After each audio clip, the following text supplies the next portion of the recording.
വ്യാജ പോക്സോ കേസിൽ ഏഷ്യാനെറ്റ് ന്യൂസിനെതിരെ കുറ്റപത്രം സമർപ്പിച്ചു.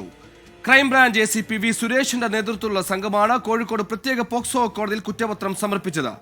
പോക്സോ കേസിൽ ഇരയെന്ന വ്യാജേന ഏഷ്യാനെറ്റിലെ ജീവനക്കാരുടെ മകളെ ഉപയോഗിച്ച് വീഡിയോ നിർമ്മിച്ചു എന്നാണ് case. Asianet news executive editor Sindhu Suryakumar, resident editor K Shajahan ഉൾപ്പെടെയുള്ളവരാണ് കേസിലെ പ്രതികൾ.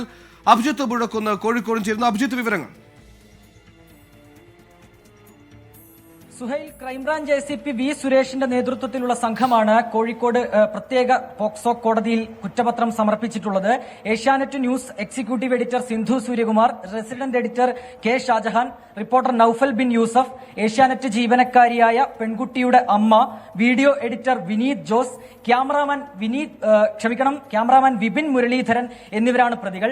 ഒപ്പം ക്രിമിനൽ ഗൂഢാലോചന, വ്യാജരേഖ ചമയ്ക്കൽ, വ്യാജ ഇലക്ട്രോണിക് രേഖ ചമയ്ക്കൽ, തെളിവ് നശിപ്പിക്കൽ എന്നീ വകുപ്പുകൾ ചേർത്താണ് നിലവിൽ ഈ കുറ്റപത്രം സമർപ്പിച്ചിട്ടുള്ളത്.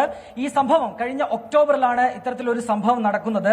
അതായത് ഒരു വ്യാജ വീഡിയോ ചിത്രം നിർമ്മിച്ചുകൊണ്ട്, ഒരു വ്യാജ വീഡിയോ നിർമ്മിച്ചുകൊണ്ട് അത് അവരുടെ റിപ്പോർട്ടിനായി ഏഷ്യാനെറ്റ് സംഘം ഉപയോഗിക്കുകയായിരുന്നു. ഇതിനെ തുടർന്ന് PV അൻവർ MLA നൽകിയ പരാതിയിൽ വെള്ളയിൽ പോലീസ് കേസെടുത്തു. തുടർന്ന് ക്രൈംബ്രാഞ്ചിന് ഈ case കൈമാറുകയായിരുന്നു.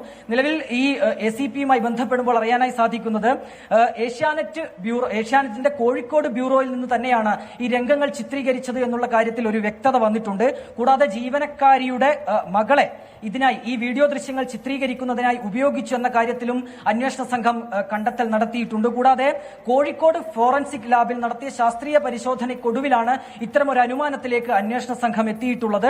Kannur reporter Naufal bin Yusuf, resident editor K Shajahan തുടങ്ങിയവർ ഈ സമയത്ത്, ഈ ഒരു ചിത്രീകരണം നടക്കുന്ന സമയത്ത് കോഴിക്കോട് ഉണ്ടായിരുന്നു, കോഴിക്കോട് ബ്യൂറോയിൽ ഉണ്ടായിരുന്നു എന്നുള്ളത് CDR അടക്കം പരിശോധിച്ച് അന്വേഷണ സംഘം വ്യക്തമാക്കിയിട്ടുമുണ്ട്. ഏഷ്യാനെറ്റ് ജീവനക്കാരുൾപ്പെടെ 70ഓളം പേരുടെ മൊഴിയാണ് അന്വേഷണ സംഘം രേഖപ്പെടുത്തിയിട്ടുള്ളത്. ഇതിന്റെ അടിസ്ഥാനത്തിലാണ് കുറ്റപത്രം സമർപ്പിക്കുന്നതടക്കമുള്ള നടപടികളിലേക്ക് നിലവിൽ അന്വേഷണ സംഘം കടന്നിട്ടുമുള്ളത്. ഏതായാലും അവിടെ നിന്ന്, ഈ ഏഷ്യാനെറ്റ് ന്യൂസ് ബ്യൂറോയിൽ നിന്ന് ഇലക്ട്രോണിക് ഉപകരണങ്ങൾ അടക്കം അന്വേഷണ സംഘം ശേഖരിച്ചിരുന്നു.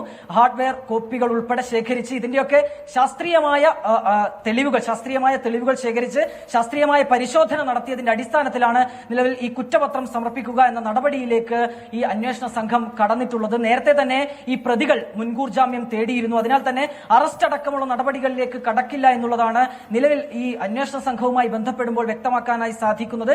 ഇനി നടക്കാനുള്ളത് കോടതിയിൽ നടക്കാനുള്ള വിചാരണ നടപടികളാണ്. നിലവിൽ അതിലേക്ക് നീങ്ങാനുള്ള ഒരു സാധ്യതയാണ് നമുക്ക് ഈ ഒരു കേസ് അന്വേഷണത്തിൽ ബാക്കി നിൽക്കുന്നത്. സുഹൈൽ, ശരി. ലഹരി ഉപയോഗവുമായി ബന്ധപ്പെട്ട ഒരു ക്യാമ്പയിന്റെ ഭാഗമായി ഇല്ലാത്ത പോക്സോ ഇരയെ ഉണ്ടാക്കി വ്യാജമായ വീഡിയോ നിർമ്മിച്ച ജീവനക്കാരുടെ മകളെ ഉപയോഗിച്ച് ബൈറ്റ് നൽകിയെന്ന കേസിലാണ് പോക്സോ ചുമത്തി ഇപ്പോൾ കുറ്റപത്രം കേസിൽ സമർപ്പിച്ചിരിക്കുന്ന. അഭിജിത്ത് മുഴക്കുന്നാണ് കോഴിക്കോട് വന്ന വാർത്തയുടെ വിശദാംശങ്ങൾ നൽകിയത്.